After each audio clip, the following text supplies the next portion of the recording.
Ladies and gentlemen, Trump made a pretty laughable error during his Independence Day speech, following his military dictatorship parade. Well, he decided to make this speech in the pouring rain. And during the speech, he said the Revolutionary War soldiers took over the airports. This was 1775. There weren't one nary airport up in America, nor were there planes. Okay, so he's not taking any responsibility, so classic, right? Take no responsibility, classic, for what he said. Instead, Trump is blaming the teleprompter for the error, not him. He spoke it, but it's the teleprompter's fault, y'all. It's the teleprompter's fault that he doesn't know history. And who wrote that speech anyway? Seriously, I heard it, but who the hell wrote that? So anyway, this came out in the Hill, July 5th, 2019. Trump says teleprompter to blame for claim Revolutionary Army took over the airports.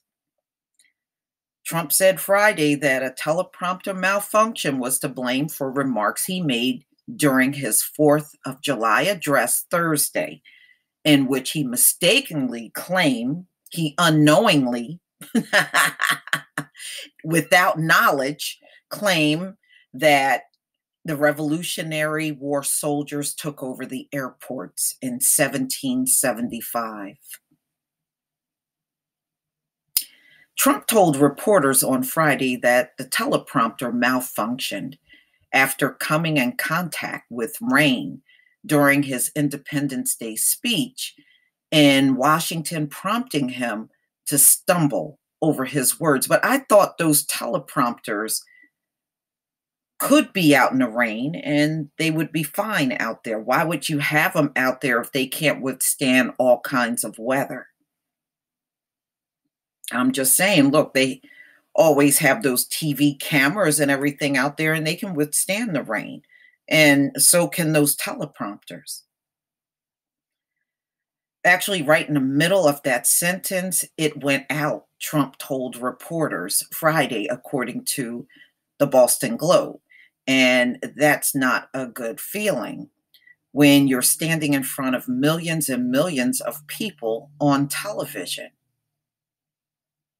I would like to see the ratings for that thing.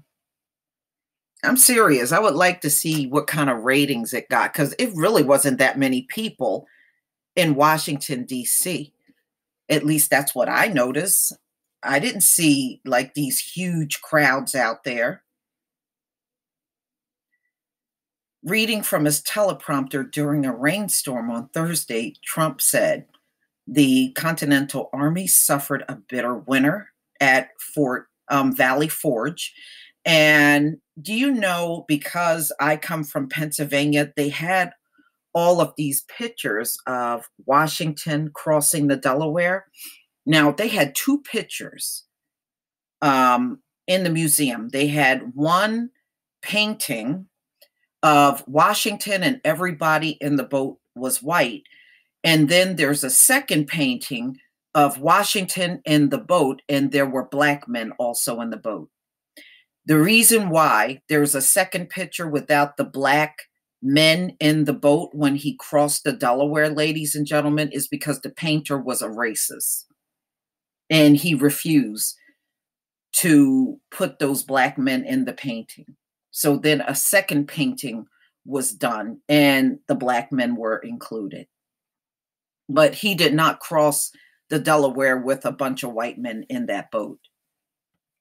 So just to let you know, when I grew up in the city of Philadelphia, those paintings or those portraits were all over the place of Washington crossing the Delaware.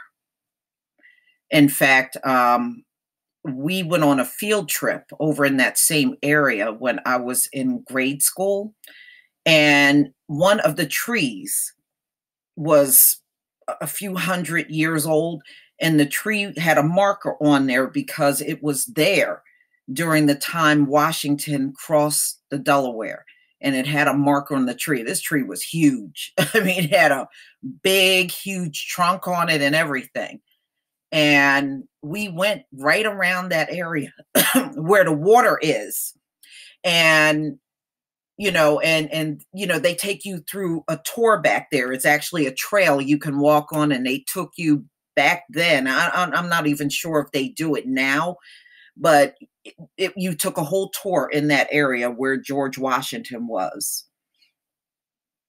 And there is a house, we toured Ben Franklin's house that's in the city of Philadelphia, and William Penn, who is on the top of City Hall there. So it was just one of those big field trips about George Washington and some of the founding fathers that came out of Pennsylvania. That's all. So what do you think, ladies and gentlemen? Do you think this was the teleprompter, or do you think Trump just don't know history? You can tell me what you think in the comment section. To be honest with you, just looking at so many of Trump's errors, I would guess he did not know, he didn't know history. But I still don't see how he thought there were airports in 1775. I don't know, y'all. This is a shame. This is really shameful for a world leader. It really is. It's just another embarrassing moment. Please tell me what you think, ladies and gentlemen. Please leave your comment and subscribe. Don't forget to hit on the notification bell, and I will see you on the next video. Peace, family.